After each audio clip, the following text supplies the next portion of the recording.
안녕하세요. 이곳은 마음이 편안해지는 곳 책틈입니다.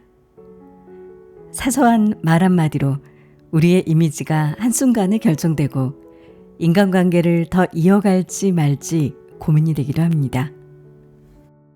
말 한마디로 예의 없고 배려 없고 싹수 없는 사람으로 찍히는 경우도 있고 또 말 한마디 덕분에 신뢰를 얻고 존중받는 사람이 되기도 합니다. 어떤 경우에는 분명히 내용상으로는 둘 다 똑같은 말을 한 것 같은데요. 화법에 따라 결과적으로 한 사람은 너는 왜 말을 그렇게 하니? 이런 말을 듣기도 하고 또 한 사람은 말을 참 예쁘게 하시네요. 이런 말을 듣게 되기도 합니다. 어떻게 말해야 서로 기분이 좋아지고 예쁨받게 말을 잘하는 걸까요? 말하는 건 타고나는 걸까요? 말은 노력에 달려있다고 합니다. 처음부터 말을 예쁘게 하는 사람은 없죠. 말을 잘하려면 노력이 필요한데요. 이 책의 지은이도 처음에는 미숙한 대화 방식으로 의도치 않게 상대방에게 상처를 주기도 했고요. 배려심이 없다고 느껴지는 말 때문에 주변 사람들로부터 멀어지게 된 경험도 있다고 합니다. 하지만 일부러 노력을 해서 현명한 대화법을 익히려고 했고 그 뒤로는 훨씬 더 여유롭고 행복하게 사람들과 대화할 수 있게 됐다고 합니다. 말을 잘하는 방법, 지금부터 이 책과 함께 익혀볼까요? 우선 먼저 우리 주위에서 가끔 볼 수 있는 무례한 말버릇을 가진 사람들부터 만나보겠습니다. 최근 편의점에 갔을 때의 일입니다. 연세 많은 할아버지가 계산을 하려고 카운터 앞에 서 있었는데요. 할아버지는 물건을 툭 던지듯 내려놓고는 계산 하며 카드를 꺼냈습니다. 그 모습이 흥미로워 계속 지켜봤습니다. 사장님은 인내심이 대단해 보였는데요. 짜증이 날 만한 상황인데도 미소를 잃지 않고 친절하게 묻습니다. 봉투에 담아드릴까요? 사장님의 말이 떨어지기 무섭게 할아버지는 퉁명스럽게 대꾸합니다. 그럼 내가 손으로 들고 가리?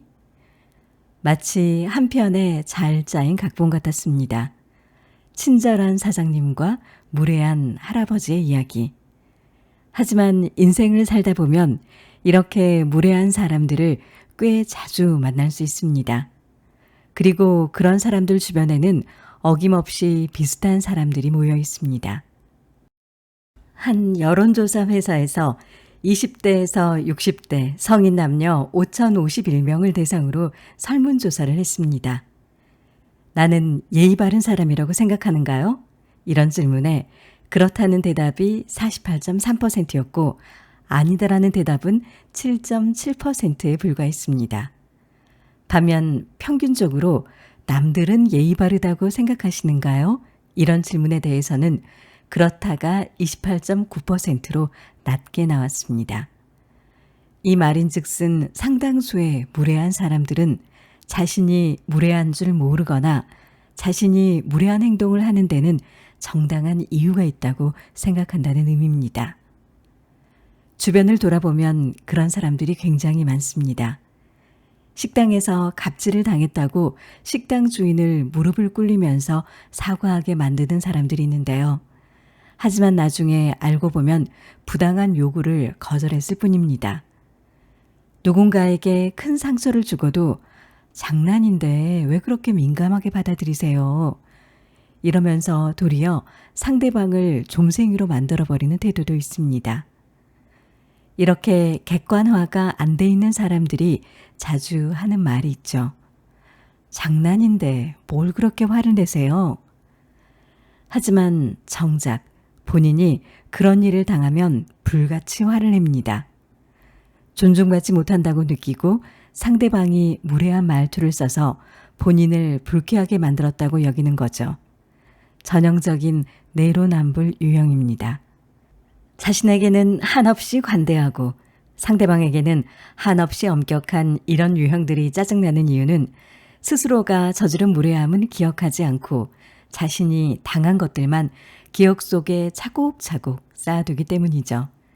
만약 무례한 장난을 치고도 나를 속 좁은 사람을 취급하며 그 정도는 네가 이해해야지 하고 가스라이팅을 하는 사람들이 주변에 있다면 단호하게 잘라내야 됩니다. 자기만 소중하게 생각하고 상대방은 먼지만큼도 배려하지 않는 그런 사람들은 결코 가까이에 둘 이유도 필요도 없습니다. 예전에 보디 프로필을 찍은 적이 있습니다. 오랫동안 준비하고 힘들게 촬영했는데 사진이 잘 나와 굉장히 만족스러웠습니다. 그 당시 얼마나 독하게 준비했던지 회식 자리에서도 단백질 쉐이크만 마실 정도였습니다. 그 덕분에 촬영을 잘 마쳤고 맥주도 마음껏 마시고 안주도 실컷 먹으면서 친구들과 기분 좋게 이야기를 나누었습니다. 야, 그때 얘 참 독하게 했지? 그래, 그렇게 한 덕분에 멋진 사진 나왔잖아. 그런데 그때 나와 별로 친하지도 않은 데다 보디 프로필과는 정말 거리가 멀어 보이는 사람이 갑자기 다가와 불쑥 말을 건넸습니다. 보디 프로필 그거 그냥 찍어도 되는 거 아니에요? 나도 한 달만 열심히 하면 금방 할 것 같은데. 어처구니가 없어 대꾸도 하지 않았습니다. 이렇게 무례한 사람들의 공통된 화법 중에 하나는 상대방의 성취를 쉽게 폄하한다는 것입니다. 본인은 해보지도 않고는 그거 쉽다던데, 그거 안 어렵다던데, 그거 누구나 할 수 있는 거 아니에요?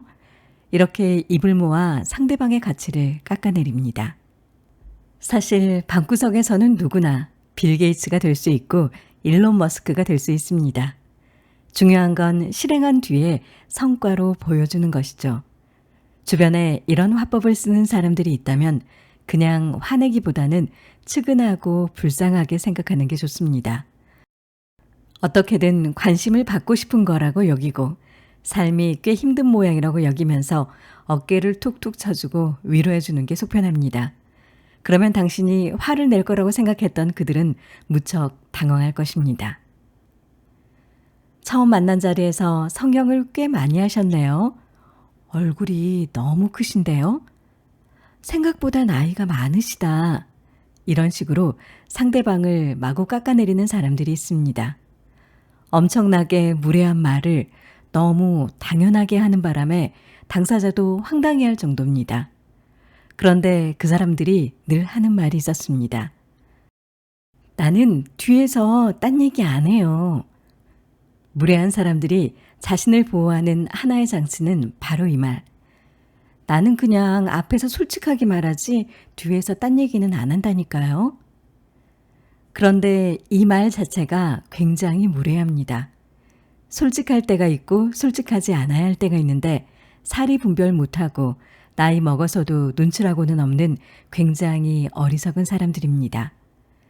이런 사람들에게는 웃으면서 이렇게 받아치는 건 어떨까요? 차라리 뒤에서 얘기하지 그러셨어요. 그거 앞에서 얘기할 내용은 아니지 않아요? 아니면 이렇게 돌려가는 여유도 필요합니다. 적당히 솔직한 게 좋을 것 같은데요. 이러다가 통장 비밀번호까지 알려주시겠네. 이렇게 대화를 하다 보면 너무 무례해서 대화를 할 때 몸 안에 있는 모든 에너지가 빠지는 듯한 느낌을 주는 사람이 있는 반면 한 달치 에너지를 단기간에 급속 충전한 듯한 아주 상쾌한 기분이 들게 하는 사람들도 있습니다. 이처럼 상대방에게 긍정적인 에너지를 주고 더 나은 대화로 기분을 좋게 하는 현명한 사람들의 대화법 어떤 게 있을지 같이 찾아볼까요? 미국의 심리학자 에이브라함 매슬로는 인간의 욕구를 5단계로 구분했습니다. 매슬로는 사람은 어느 정도의 안전과 생계가 해결이 되면 필연적으로 성공과 인정에 대한 욕구를 가질 수밖에 없다고 주장했습니다. 1단계인 생리적인 욕구, 2단계인 안전의 욕구, 3단계인 소속과 애정의 욕구를 채우고 나면 결국 인정 욕구, 자아 실현의 욕구로 나아갈 수밖에 없다는 거죠. 그래서 대부분의 사람은 나를 깎아내리는 사람보다 나를 인정해주고 칭찬해주는 사람에게 끌릴 수밖에 없습니다. 나의 존재 가치를 거기서 느끼기 때문이죠. 현명한 사람들은 대부분 상대방을 인정할 줄을 압니다. 예를 들어 볼까요? 저는 8년차 직업군인입니다. 이 말에 남을 깎아내리는 사람은 이런 식으로 반응합니다. 공무원이라 편하겠네요. 일도 쉽지 않아요? 하지만 상대방을 존중해주는 사람은 이렇게 말합니다. 정말 대단하시네요. 아무나 못하는 일인데. 덕분에 저희가 발 뻗고 편하게 삽니다. 감사합니다. 설령 이것이 100%의 진심이 아니더라도 크게 상관없습니다. 대화란 정답이 반드시 나와야 하는 논쟁이 아니라 서로가 기분 좋으려고 하는 거죠. 그러니 서로가 서로에게 칭찬 품앗이를 하며 상대방을 인정해주고 존중해주면 됩니다. 대화는 서로 잃는 로스로스 게임이 아니라 서로 얻는 윈윈 게임인 거죠. 만약 상대방과 대화가 잘 안 통하더라도 당신이 틀렸어요. 이렇게 단정 짓기보다는 그렇게 생각하실 수도 있겠네요. 의견을 충분히 이해하고 존중합니다. 이렇게 상대방의 생각을 이해하고 인정해 주는 게 현명합니다. 단순히 말 한마디라고 생각할 수도 있겠지만 그렇게 생각하실 수도 있겠네요. 이 말의 힘은 정말 큽니다. 나와 다르지만 나를 배려해 주는구나. 이렇게 감동받게 되기 때문이죠. 이스라엘 왕국의 3대 왕 솔로몬은 뛰어난 지식과 지혜로 백성들을 통치한 슬기로운 왕이었죠. 솔로몬의 부자학의 저자 스티븐 스캇은 솔로몬의 대화 방식 가운데 가장 중요한 것으로 상대방이 듣고 싶어하는 방식으로 말하는 것을 꼽았습니다. 많은 사람이 상대방을 생각하지 않고 자신이 말하고 싶은 대로 말하는데요. 이런 대화는 필연적으로 갈등을 유발하거나 불만을 일으킬 수밖에 없습니다. 이를테면 부모가 자식에게 넌 뭐가 되려고 그렇게 게임만 하니? 이렇게 말하면 자식은 당연히 부모에게 반감을 가질 수밖에 없습니다. 자신이 존중받지 못할 뿐더러 자신이 하는 일을 쓸데없는 것으로 취급하는 기분이 들기 때문이죠. 반대로 똑같은 상황에서 이렇게 말해보면 어떨까요? 엄마는 네가 게임할 때 즐거워하는 모습이 참 좋아. 그런데 네가 할 일을 하고 나서 게임을 하면 훨씬 더 재밌지 않을까? 어때? 너도 기분이 좋아지고 엄마도 기쁘게 해줄 수 있을 것 같은데? 그러면 자식은 부모에게 존중받았다는 생각이 들어 부모님을 기쁘게 해드리려고 잠깐 즐거움을 뒤로 미루고 공부하게 될 확률이 높아집니다. 마찬가지로 회사에서도 언성을 높이고 상대방을 압박해 찍어 누르려 하는 상사에게는 반감이 들게 됩니다. 하지만 실수를 했는데도 이렇게 조곤조곤 말해주는 상사가 있다면 어떨까요? 누구나 실수를 할 수 있어요. 저도 그랬고요. 하지만 실수가 반복되면 그건 실력이 될 수 있습니다. 다음부터는 조심하는 게 좋겠죠? 저는 앞으로 잘할 거라고 믿고 있어요. 이런 윗사람 앞에서는 이 사람을 실망시키고 싶지 않다는 생각이 들게 됩니다. 상대방이 듣고 싶어하는 방식으로 말한다는 건 마음에 없는 소리를 한다거나 아첨을 하라는 말이 결코 아닙니다. 내가 스스로를 생각하는 것만큼 상대방의 입장도 고려하고 배려하라는 말이죠. 그리고 그런 배려는 분명 내게 훨씬 더 크고 좋은 결과로 돌아오게 돼 있습니다. 칭찬이 너무 과하면 독이 될 수도 있습니다. 영혼 없이 최고예요, 대단해요, 멋집니다. 이런 말은 상대방에게 부담을 줄 수도 있고 상대를 불편하게 만들 수도 있습니다. 하지만 현명한 사람들은 상대방을 잘 관찰한 뒤에 그것을 토대로 센스 있는 칭찬 한마디를 건넵니다. 즉 영혼 없는 멋져요가 아니라 오늘 그 패션 이미지랑 굉장히 잘 어울리네요. 이렇게 말하거나 그렇게 자신감이 있어 보였던 이유가 바로 이렇게 준비를 많이 해서 그런 거였군요. 어쩐지 굉장히 자신감이 넘쳐 보였어요. 이렇게 구체적이고 센스 있게 상대방을 치켜 세우는 것입니다. 센스 넘치는 칭찬은 기본적으로 상대에 대한 관심에서 비롯됩니다. 관심을 받은 상대방은 칭찬을 해준 나에게 고마워하고 나를 더 특별하게 생각하게 됩니다. 현명한 대화의 시작은 상대방에 대한 관심에서 비롯됩니다. 존중받고 싶다면 먼저 상대방을 존중하면 됩니다.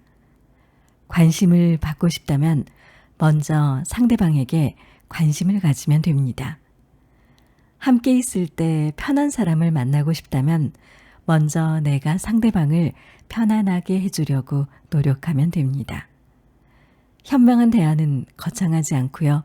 이 사소한 데서 시작됩니다. 주말에 사무실 이사를 한 적이 있습니다. 그때 이사를 도와주러 온 분이 언뜻 봐도 나보다 20살은 많아 보였는데요. 그런데 오시자마자 90도로 인사를 하고는 예의 바르게 말했습니다. 사다리차가 이쪽으로 주차가 안 될 것 같아 뒤쪽으로 가야겠습니다. 죄송한데 조금만 기다려 주실 수 있을까요? 너무 정중하게 물어 저도 기분 좋게 대답했죠. 그럼요, 천천히 해주세요. 사다리차를 주차하고 짐을 옮기면서도 계속 미소 지으면서 즐겁게 일하는 모습이 인상적이어서 잠깐 쉴 때 옆에가 말을 걸어봤습니다. 사장님이 아주 긍정적인 분이신 것 같아서 저도 기분이 좋아지네요. 사람을 기분 좋게 하는 매력이 있으십니다. 내 말에 그분은 이런 이야기를 들려줬습니다. 제 나이가 올해 50이 넘었습니다. 20대에는 무시당하기 싫어서 항상 찡그리고 다녔고 30대에는 계속 사업이 실패해서 표정이 우울했죠. 하지만 40대가 되고 나서 스스로 굳게 다짐을 했습니다. 성공은 하늘이 내려주는 것이지만 행복 여부는 스스로 결정할 수 있으니 매사에 긍정적으로 살자고 말이죠. 그래서 매일 거울을 보며 웃는 연습을 했습니다. 처음부터 잘 되진 않았죠. 수십 년을 찡그리고 살았으니까요. 그런데 매일 그렇게 연습을 하니까 마법같이 얼굴 표정이 바뀌더라고요. 그러니까 인생도 좀 바뀐 것 같습니다. 성공은 하늘이 내려주지만 행복은 스스로 결정할 수 있다는 사장님의 한마디가 가슴에 진하게 남았습니다. 연휴에도 일하는 게 짜증이 날 법도 한데요. 긍정적인 태도로 일해줘서 주변 사람들도 그 덕분에 행복했던 기억이 있습니다. 하버드 대학교 심리학과 교수인 로버트 로젠탈은 1968년 아이들에게 지능 검사를 실시한 뒤에 그 결과와 상관없이 무작위로 20%를 뽑아서 명단을 만들었습니다. 그리고 교사들에게 지적 능력이 뛰어나거나 향상 가능성이 높은 학생 명단이라고 알려줬죠. 교사들은 그 명단의 아이들에게 훨씬 더 많은 관심과 격려, 긍정의 말을 해줬습니다. 그 결과 20%의 학생들은 다른 학생들보다 훨씬 더 좋은 성과를 냈습니다. 이러한 효과를 심리학에서는 로젠탈 효과라고 합니다. 상대방에게 긍정의 말을 하고 또 기분 좋은 칭찬을 하면 상대방도 그에 따라 기분이 좋아져 대화가 생산적으로 발전적으로 전개될 수가 있습니다. 말의 고수들에게는 상대방을 기분 좋게 하는 힘이 있어서 그로 인해 상대방의 진심을 이끌어내고 숨은 역량도 이끌어냅니다. 말을 잘 못하는 사람들이 가장 많이 하는 말 중 하나가 무슨 말을 해야 할지 잘 모르겠어요 입니다. 관심사와 취미, 생활 방식이 달라 대화가 안 통한다는 것. 하지만 말의 고수들은 상대방의 관심사에 먼저 관심을 갖고 거기서 대화의 소재를 찾습니다. 예를 들어 본인은 술을 잘 못 마시는데요. 상대방이 와인을 즐긴다고 하면 이런 식으로 얘기를 합니다. 와인을 좋아하시는군요. 혹시 괜찮은 와인의 기준이 어떤 거예요? 와인은 어떤 음식과 특히 더 잘 어울릴까요? 이렇게 상대방의 관심사에 관심을 보이고 먼저 적극적으로 질문을 하는 거죠. 인간은 기본적으로 자신에게 관심을 가져주는 사람에게 끌리게 돼 있습니다. 발전적이고 좋은 대화를 위해서는 나의 관심사를 적극적으로 어필하기보다는 상대방의 관심사에서 대화 소재를 먼저 찾는 노력이 필요합니다. 옷차림이나 독서, 운동이면 운동, 그렇게 계속 얘기하다 보면 예상치 못한 부분에서 접점이 생길 수도 있습니다. 설사 그렇지 않더라도 상대방을 잘 알게 되고 자연적으로 친분이 생기고 더 나은 관계를 만들어갈 수 있습니다. 좋은 대화를 바란다면 먼저 상대방에 대해 물어보세요. 그러면 상대방도 나에 대해 궁금해하게 됩니다. 인간관계에서는 절대 쓰지 말아야 할 두 가지 언어가 있습니다. 바로 극단적인 언어와 당위적인 언어입니다. 극단적인 언어는 항상, 늘, 언제나, 맨날 같은 표현이고요. 당위적인 언어는 다시 한번, 절대, 반드시, 꼭, 확실히 같은 표현입니다. 한번 극단적인 언어의 예를 들어볼까요? 부모와 자식 관계에 갈등이 생길 때 부모는 자식에게 이렇게 말합니다. 넌 왜 하라는 공부는 안 하고 맨날 게임만 하니? 이럴 때 자녀들은 맨날이라는 단어에 굉장히 민감하게 반응합니다. 그래서 문제의 해결책을 찾기보다 감정적으로 대응하게 되죠. 단지 극단적인 언어를 사용했다는 이유로 문제가 더 커질 수 있다는 것을 보여주는 예입니다. 연애를 할 때도 마찬가지죠. 연인 사이에 싸움이 벌어지는 대부분의 경우는 이 극단적인 언어를 사용했을 때입니다. 자기는 언제나 그렇더라. 넌 항상 그런 식이야. 이런 말은 상대방의 자존심을 깎아내리고 그들이 살아오는 과정 자체를 부정하기도 합니다. 그런 말을 들은 사람은 분명 내가 항상 그러지 않았는데 왜 저렇게 묶어서 말하는 거지? 왜 굳이 저렇게 감정적으로 말하면서 나한테 상처를 주는 걸까? 이렇게 반감이 생기게 됩니다. 그렇기 때문에 말을 할 때 반드시 조심해야 할 점은 과거와 현재를 한 번에 묶어 한꺼번에 판단하지 말아야 한다는 겁니다. 이것을 해결하는 방법은 현재 느끼는 감정을 그대로 표현하는 것입니다. 지금 네가 공부하기로 엄마와 약속한 시간인데 공부하지 않고 게임을 한다면 엄마는 좀 속상해. 네가 게임할 때 행복해하는 모습을 보면 엄마는 기분이 좋아. 그런데 지금은 시험 기간이고 지금만큼은 네가 공부에 좀 더 시간을 투자하는 게 어떨까? 이렇게 자신의 감정을 솔직하게 표현하되 상대방이 내 소원을 이루어 줄 수 있는 가치 있는 존재라는 걸 느끼게 해줘야 합니다. 사람은 누구나 자신의 존재 가치를 인정해주고 존중해주는 사람에게 고마워하고 그 기대치를 충족시키기 위해 더욱 노력하기 때문이죠. 다시 한번 절대, 반드시, 꼭, 확실히 이런 당위적인 언어는 상대방에게 강제성을 느끼게 하고 반발심이 먼저 들게 합니다. 예를 들면 내가 다시 한번 말하는데 그거 절대 하지 말라고 했어, 안 했어? 내가 딱 한 번만 더 말한다. 반드시 지켜. 이렇게 자신의 말과 행동이 진리인 것처럼 상대방에게 강요하고 그것을 지키지 않을 때는 절대나 반드시라는 단어로 상대방을 압박하고 올가맵니다. 이렇게 말하면 상대방은 그 말을 듣는 순간 자신이 의리된 것 같은 느낌을 받게 됩니다. 강압적인 명령을 좋아할 사람은 없겠죠. 강압적으로 말하면 상대방은 감정적으로 반응합니다.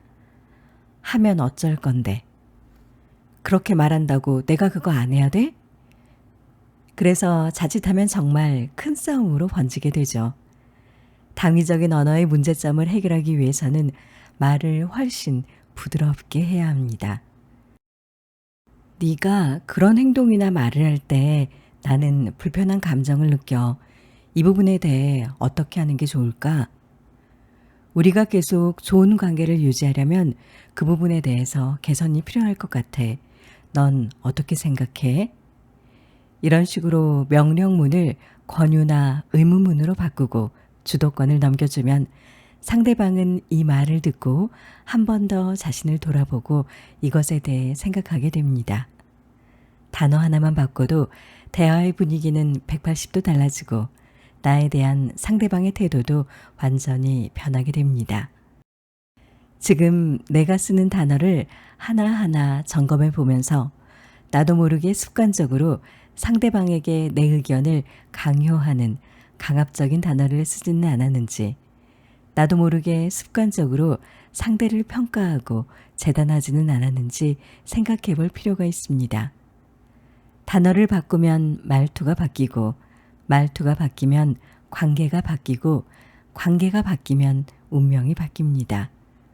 그리고 운명이 바뀌면 인생도 달라집니다. 동갑내기 중에 매달 1억 원 정도를 버는 친구가 있습니다.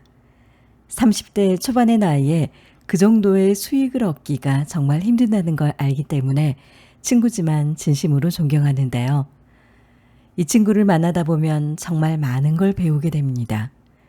그중 하나가 긍정의 말 습관입니다. 그 친구는 웬만해서는 못해, 힘들어라는 말을 하지 않습니다. 예전에 그 친구와 같이 농구를 한 적이 있습니다.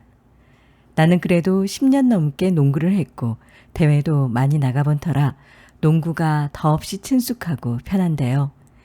이 친구는 농구를 아예 해본 적이 없었습니다.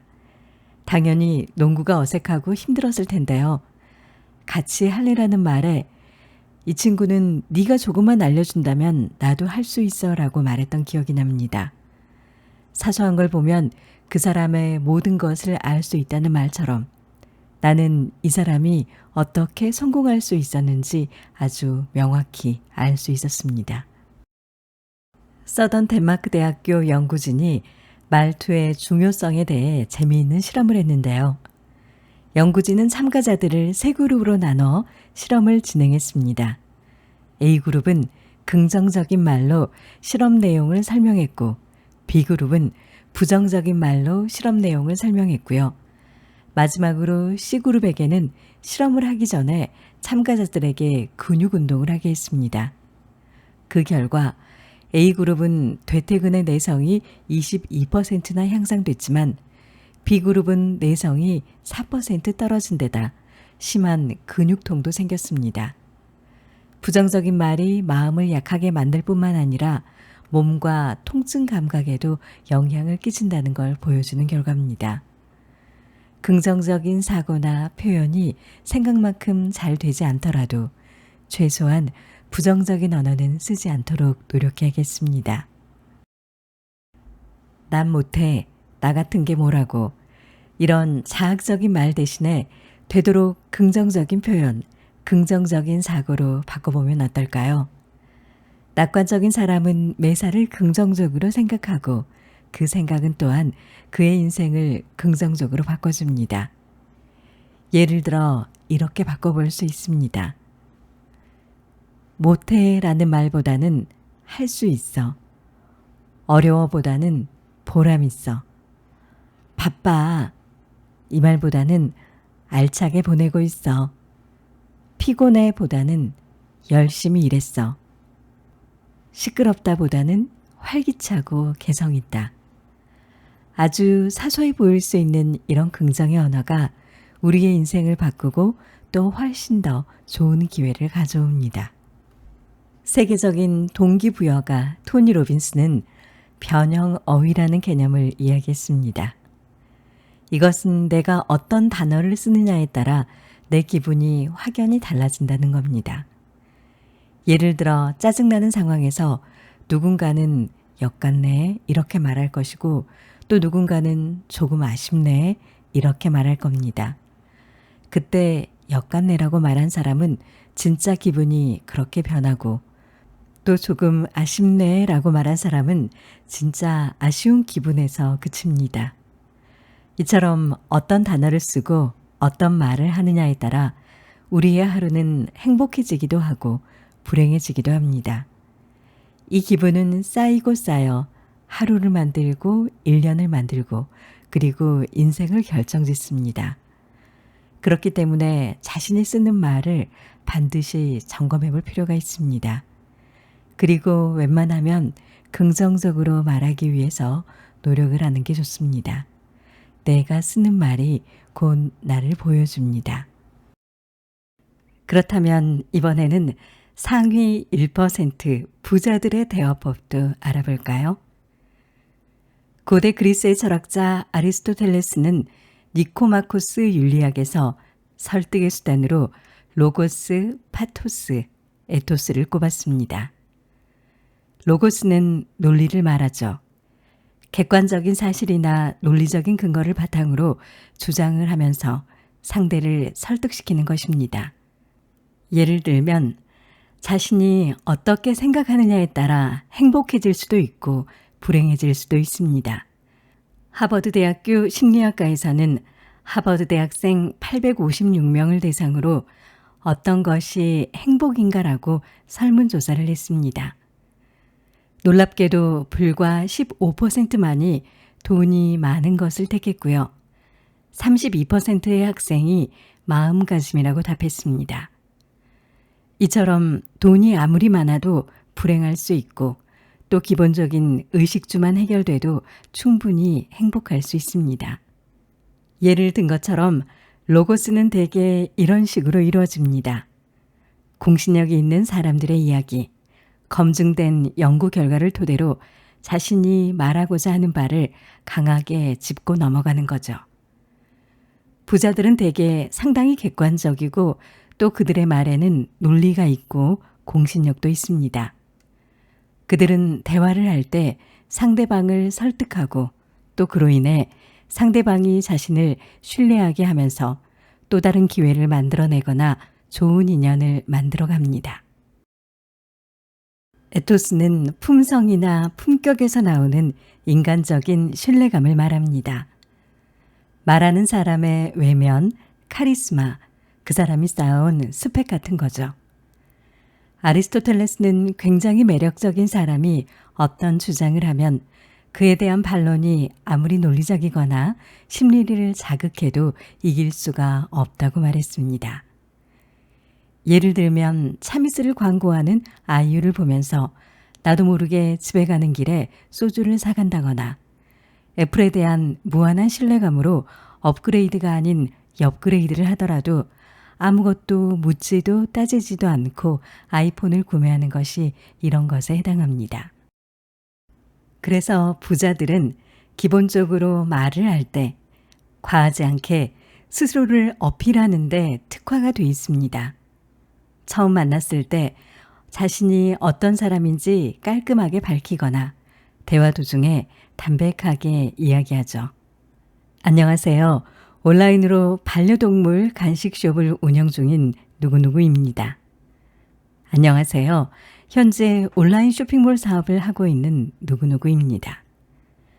이런 식으로 사람들이 자신에게 관심을 갖도록 적어도 질문을 2개 이상은 할 수 있는 간략한 자기소개를 합니다. 그리고 뒤따르는 질문에 대한 대답으로 스스로를 자연스럽게 어필합니다. 전자의 경우 사람들은 당연히 반려동물 전문가라는 인식을 할 것입니다. 그래서 저도 반려동물을 키우는데 간식은 어떤 게 좋아요? 이런 질문을 하거나 반려동물 간식을 구매하는 분들은 대개 어떤 분들이에요? 이런 질문이 뒤따를 수도 있습니다. 후자의 경우는 쇼핑몰을 어떤 식으로 운영하고 계세요? 어떤 아이템을 주축으로 파시는 거예요? 이런 질문이 나올 수 있습니다. 그러면 그 질문에 상대방이 원하는 대답을 하면서 스스로를 솔직하고 자연스럽게 어필할 수가 있게 됩니다. 이 방법은 평범한 직장인도 쓸 수 있습니다. 이를테면 자기를 그냥 직장인이라고 소개하기보다는 8년차 정비사예요 라거나 5년차 소프트웨어 엔지니어라고 소개하는 거죠. 또는 4년차 공무원입니다. 지금까지 세절한 문서만으로도 하늘에서 눈이 오게 할 수 있습니다. 이렇게 좀 더 특색 있게 소개한다면 사람들은 당신에게 더 빠져들고 더 궁금해하게 됩니다. 마지막으로 파토스는 사람들의 심리에 기반한 감정적 설득을 말합니다. 감정적으로 사람들이 공감할 만한 이야기를 하는 거죠. 예를 들면 많이 힘드셨군요. 저도 많이 어려웠습니다. 반지하에 살면서 삼시세끼를 김밥으로 때울 때도 있었죠. 글을 쓰면서 참 힘들었습니다. 처음엔 2줄을 쓰는데 3시간이 걸렸죠. 하지만 그 글이 좋았을까요? 전혀 아닙니다. 여기 이렇게 제 글을 보여드립니다. 괜찮으신가요? 아마 자신감이 생기셨을 겁니다. 나도 저것보다 잘 쓰겠다. 이런 생각이 드시죠?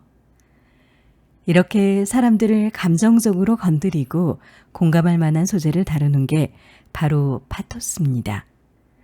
특히 부자들의 대화에서는 이런 식의 파토스가 계속 나옵니다. 이처럼 부자들은 대화에서 가장 중요한 로고스, 에토스, 파토스를 적절하게 활용합니다. 이성적인 논리와 감정적인 공감, 그리고 신뢰할 만하고 호감이 가는 캐릭터를 만들어가는 거죠. 부자들이 칼같이 지키는 이 대화법을 우리의 인생에 적용한다면 분명 우리의 인생도 지금보다 훨씬 나아지지 않을까요? 이번에는 절대 쓰지 말아야 할 0.1초 만에 사람을 비호감으로 만드는 말투에 대해서도 알아볼까요? 전에는 친했는데 지금은 연락을 하지 않고 지내는 친구 C가 있습니다. C는 나와 취미가 잘 맞아 곧잘 만나고 시간을 많이 보냈는데요.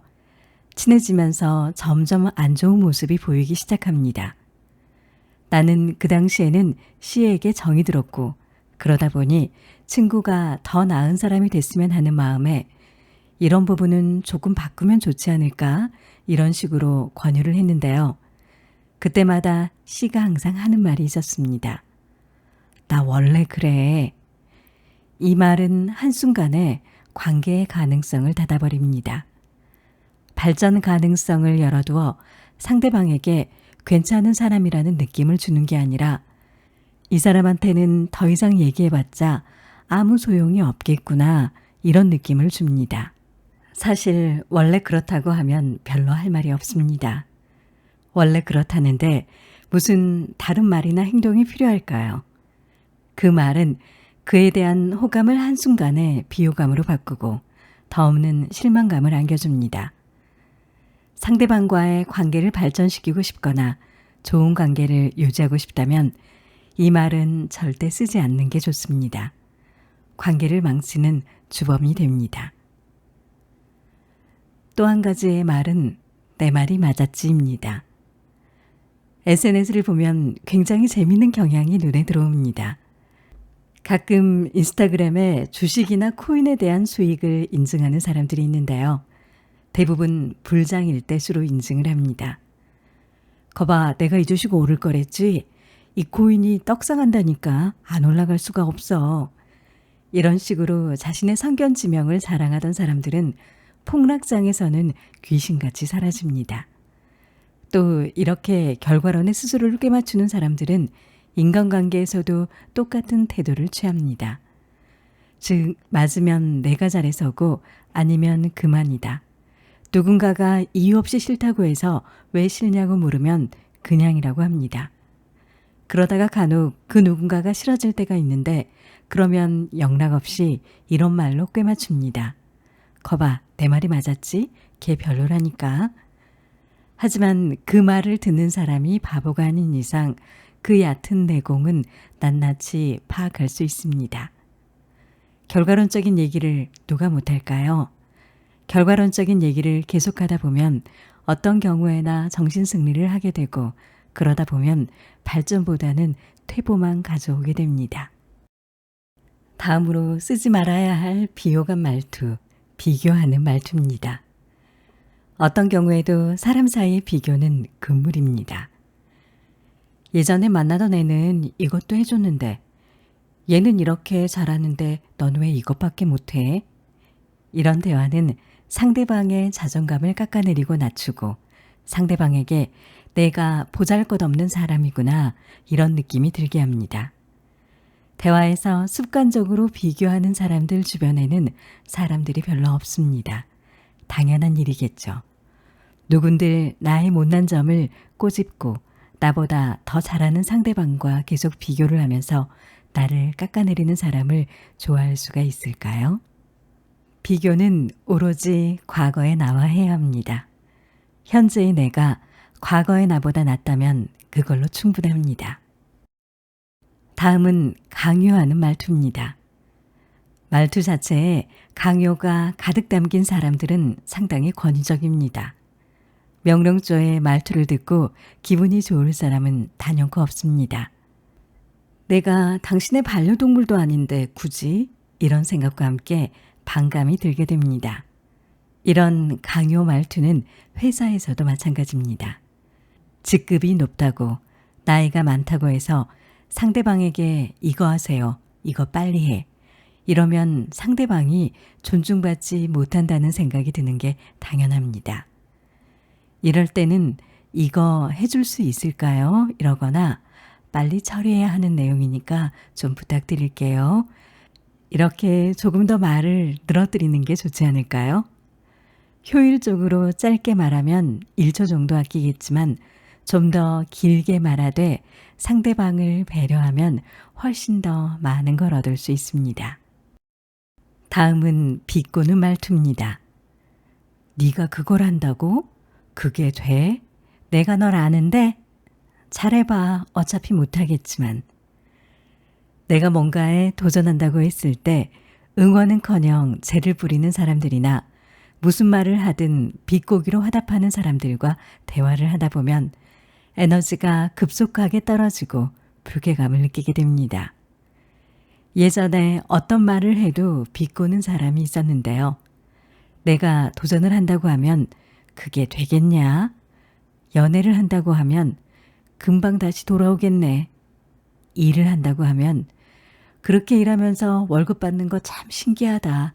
이렇게 비꼬았습니다. 친분이 있어서 편하게 말한 거라고 변명을 할 수도 있겠지만 친한 사이일수록 오히려 더욱더 조심해야 하지 않을까요?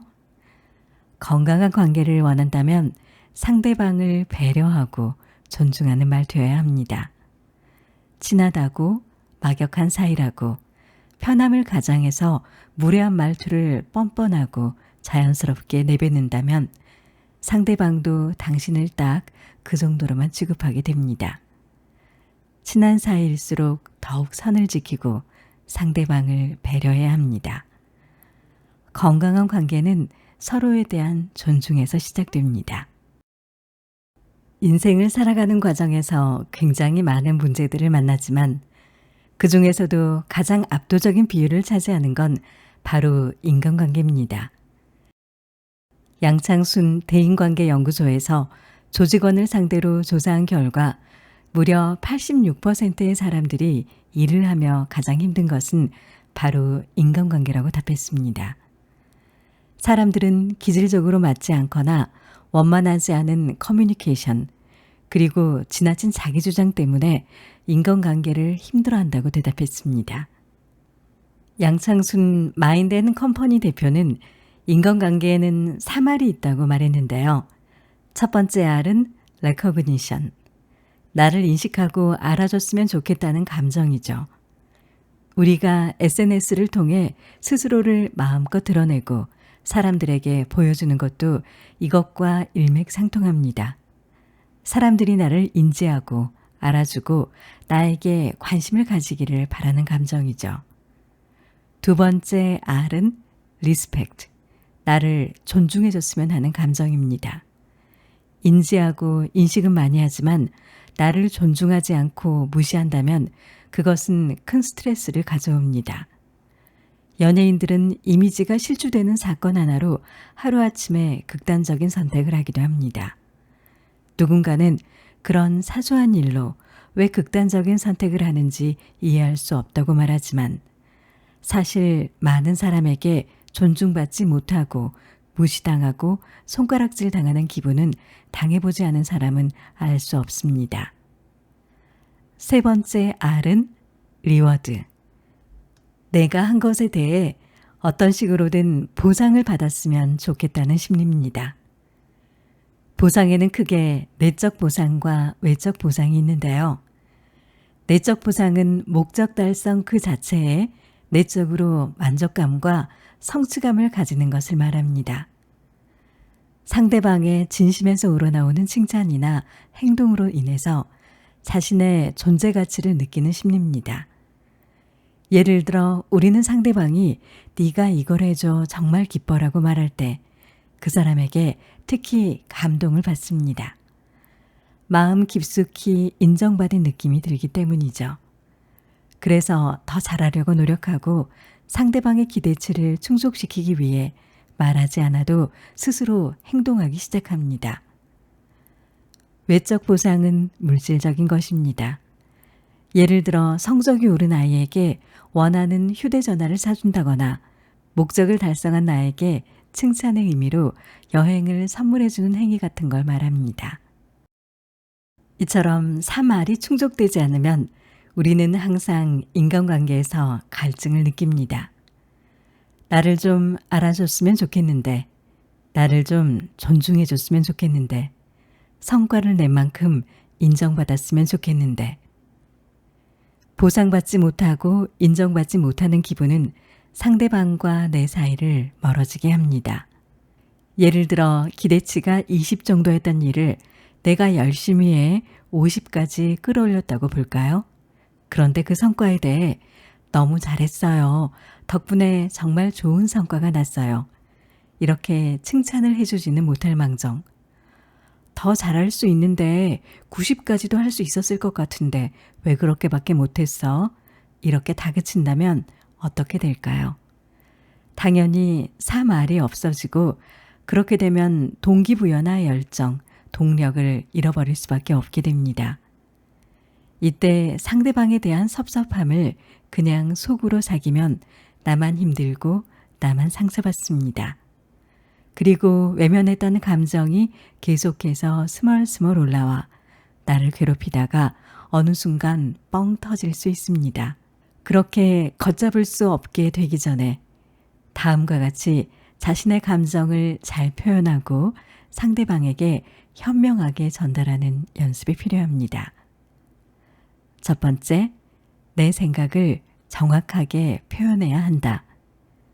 네가 이런 행동을 해서 나는 기분이 좋지 않아. 너의 그 말 한마디가 상당히 무례하게 느껴졌어. 그렇게 말한 의도를 잘 모르겠지만 그 말이 불쾌하게 느껴졌어. 이런 식으로 마음에 들지 않거나 애매한 부분이 있다면 반드시 표현해야 합니다. 상대방에게 미안하다는 이유로, 상처를 주고 싶지 않다는 이유로 자신이 상처받을 필요는 없습니다. 두 번째는 나와 타인의 생각과 의견이 다른 걸 인정하고 받아들여야 합니다. 내가 상대방에게 정확하게 표현을 했더라도 상대방은 나와 의견이 다를 수 있습니다. 그럴 땐 네가 잘못 생각하는 거야. 그건 아니지. 이렇게 무시하지 말고 그렇게 생각할 수도 있겠네. 이렇게 존중을 해줘야 합니다. 상대방의 의견을 존중해야 내 의견이 존중받을 수 있습니다. 더 나아가 틀림이 아니라 다름에서 더 나은 걸 발견할 수도 있습니다. 세 번째는 어떤 경우에도 끝까지 깔끔해야 합니다. 상대방이 나에게 아무리 감정적으로 대해도 화가 솟구치게 하더라도 끝까지 품위를 지켜야 합니다. 미국의 44대 대통령 버락 오바마의 부인 미셸 오바마는 2016년 민주당 전당대회장에서 이런 명언을 남겼습니다. When they go low, we go high. 직역하면 그들이 저급하게 가더라도 우리는 품위 있게 간다. 이런 뜻입니다. 이처럼 품위를 지키는 것은 굉장히 중요합니다. 품위가 곧 그 사람의 능력을 뜻하기 때문이죠. 상대가 아무리 저급하게, 저렴하게 나오더라도 끝까지 품위를 지키는 게 좋습니다. 분노와 모욕, 욕설 등의 감정을 날 것으로 표현할 필요는 없습니다. 품위가 나의 모든 것을 결정합니다. 오늘은 권민창님의 책 말하기 전에 생각했나요와 함께 했습니다. 말은 곧 그 사람의 품격을 드러냅니다. 해야 할 말과 하지 말아야 할 말이 있죠. 이 책에서 작가는 과거에 겪었던 경험들을 함께 들려주면서 센스 있게 말을 잘하는 방법, 좋은 질문을 하는 법, 그리고 상대의 마음을 다치지 않게 하고 상대방의 마음을 사로잡는 방법 등을 소개하고 있습니다. 그리고 때에 따라서는 침묵해야 하는 법, 비언어적인 요소를 활용하는 방법 등 좋은 관계를 위해서 실질적인 조언들을 해주고 있습니다. 이 책에 담긴 내용 중에 자신에게 필요한 것을 골라 적절하게 활용해 본다면 사람들과의 관계를 더 부드럽게 만들어갈 수 있지 않을까 생각해 봅니다. 결국 사람의 마음을 움직이고 따뜻하게 만드는 것은 그 무엇과도 바꿀 수 없는 진심입니다. 진심으로 상대방의 말을 경청하고 배려한다면 그게 바로 가장 좋은 대화법이 아닐까요? 오늘도 책tum과 함께 해주셔서 감사합니다. 편안한 시간 되세요.